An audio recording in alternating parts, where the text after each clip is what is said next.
the U.S. Supreme Court issues an unambiguous order and the president defies it, I think everyone agrees, or certainly that's a definition that I would embrace, that would be a constitutional crisis. So that's Jeffrey Rosen of the National Constitution Center weighing in about, in this debate, how or when the U.S. ever gets to the point of an actual constitutional crisis.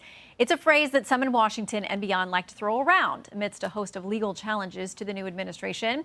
Joining us now is the person at the helm of most of those legal fights, Attorney General Pam Bondi. Welcome to Fox News Sunday. Thank you. I'm so happy to be here with you.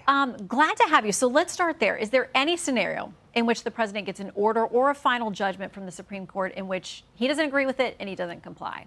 No, the president is going to comply with the law. He was overwhelmingly elected by an overwhelming majority of the United States citizens to be our commander-in-chief, and that's what he's been doing. Shannon, just since January 20th, we've had over 170 lawsuits filed against us. That should be the constitutional crisis right there. 50 injunctions. They're popping up every single day, trying to control his executive power, trying to control where he believes our tax dollars should be allocated. And saying he won by an overwhelming majority is so important because that's what the American people want. What President Trump campaigned on and what he won on. And he's implementing that agenda at a rapid speed. None of us can keep up with him every single day. And so it's just, we're going after all of these lawsuits. We're defending them all. We just got a great win, and we'll continue to fight every day. You did. Friday night, 5-4 at the Supreme Court. You got a win with respect to cuts at the Department of Education.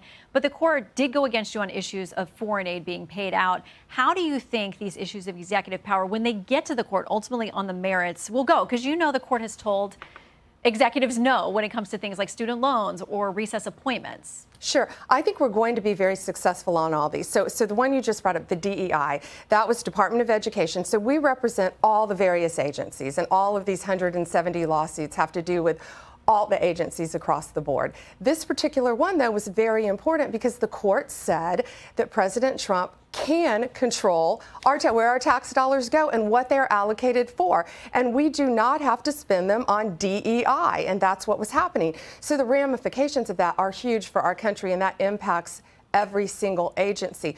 To give you an example of a case, Department of Defense. So we had, it's military readiness, and that's one of the president's top agendas, as is Pete Hegseth. So in the district court, a district court in D.C. ruled against us on military readiness, meaning gender dysphoria, ruled against us.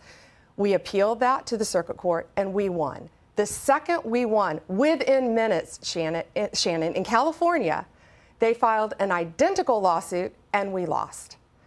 So that's what we're up against. It's basically a game of whack-a-mole with these district court judges around the country who have a tremendous amount of power. They believe they do, but that's why we're appealing all of these cases, of course, up to the Supreme Court. Yeah, they're very busy. So you have several things that are sitting there now. So while you had the win on Friday night, a lower court judge on Friday night ruled against you with respect to, and I'm going to read this because I want to make sure I get his name right, Kilmar Armando Abrego Garcia, who is somebody who was living in Maryland.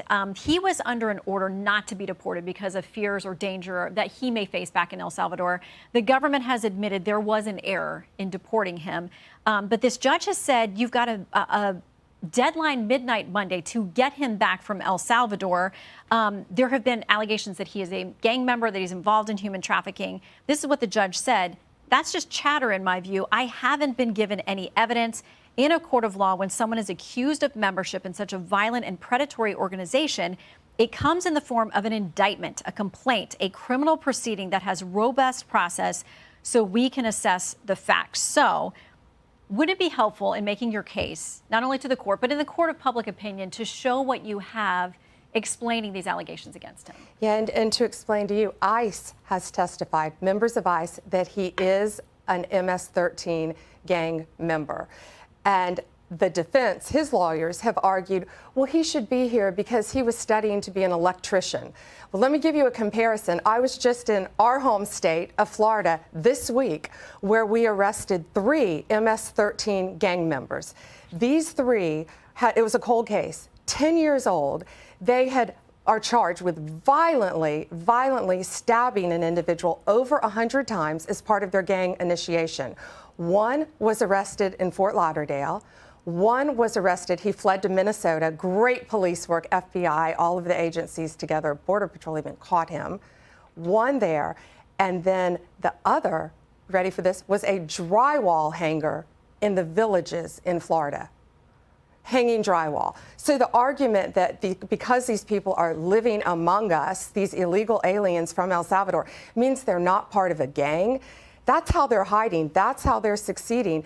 Last week, the days all run together. Last week, we were in half an hour from here, from where we're sitting right now in Virginia, and arrested another extremely violent gang member. He was the leader for the East Coast, one of the top 3 leaders for our entire country.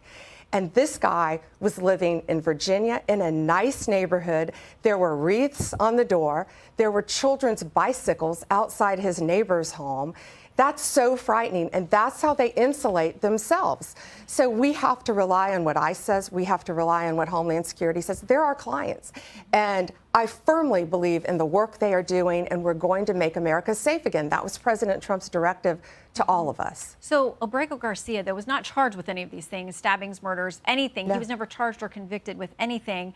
So is there a missed opportunity there for the government with this order to bring him back? Even if you could, if you did, would he then face charges here? Well, yeah, and our jails are full of people.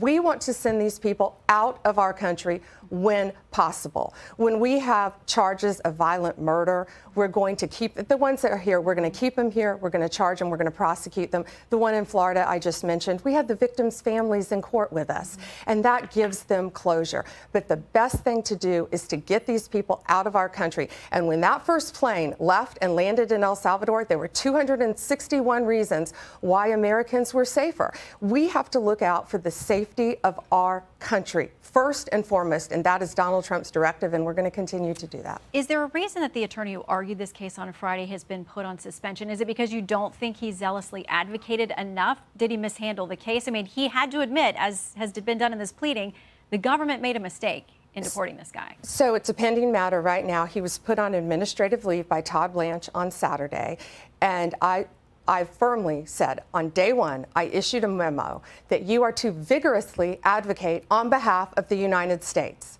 Our client in this matter was Homeland Security, is Homeland Security. He did not argue. He shouldn't have taken the case. He shouldn't have argued it if that's what he was going to do. He's on administrative leave now. But yes, you have to vigorously argue on behalf of your client. As lawyers, we know that. That would be a defense attorney walking in, conceding something in a criminal matter. That would never happen in this country.